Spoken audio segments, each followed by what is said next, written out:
For decades, Disney was more than a company. It was a symbol, a giant that shaped childhoods, dominated Hollywood, and controlled the happiest place on earth. But behind the magic, something darker was happening.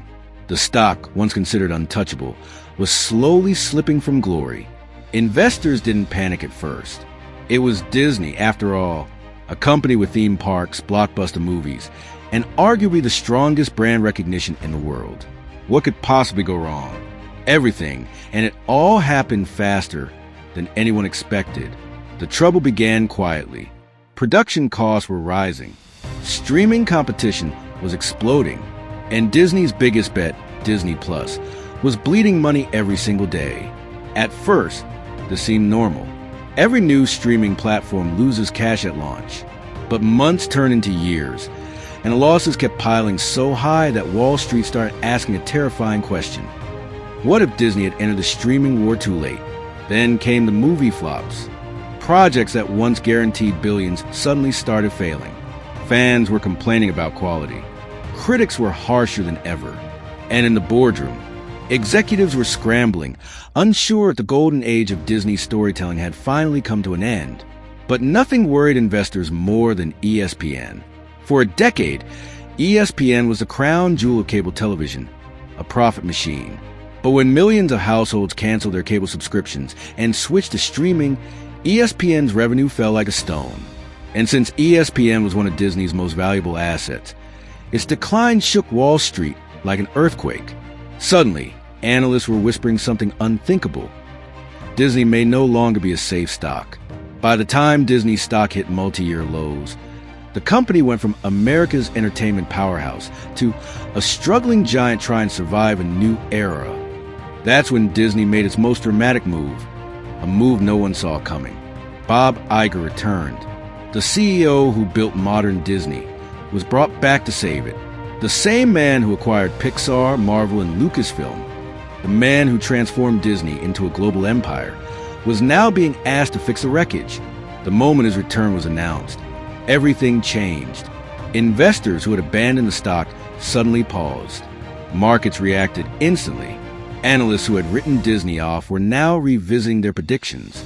Hope, for the first time in years, was back on the table. And Iger did not waste a single day. He restructured the entire company, cut billions in costs, and pushed Disney Plus toward profitability. He reworked film strategies, reorganized departments, and addressed the quality concerns fans have been complaining about. And most dramatically, he made huge changes at ESPN, turned the struggling network toward a new future in streaming and sports partnerships. Every move he made sent a message. Disney is not dying. Disney is rebuilding. Slowly, the world began to notice. Parks revenues surged. Disney Plus losses shrank. ESPN made strategic alliances that hinted at a new era of sports broadcasting. And films began finding their footing again. Investors who once said Disney was finished were now trying to buy shares at the bottom, hoping to catch what they believed could be one of the greatest corporate turnarounds of the decade. But the real twist came when financial analysts revealed that Disney's worst moments may already be behind it.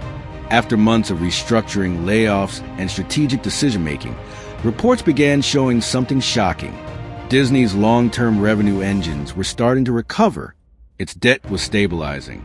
Streaming was becoming less of a burden.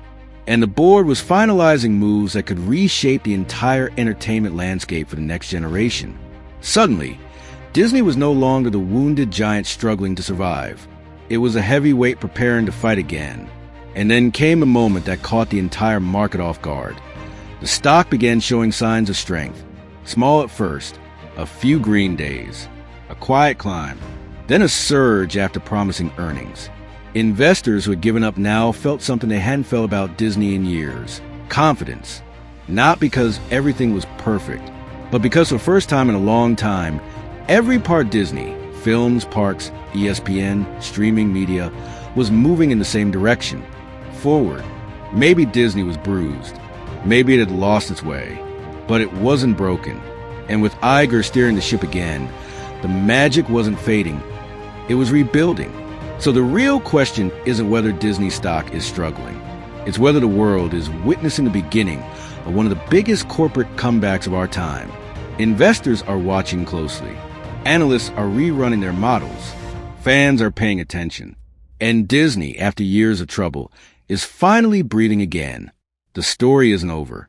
In fact, it's just getting interesting. Like and subscribe for more powerful stories.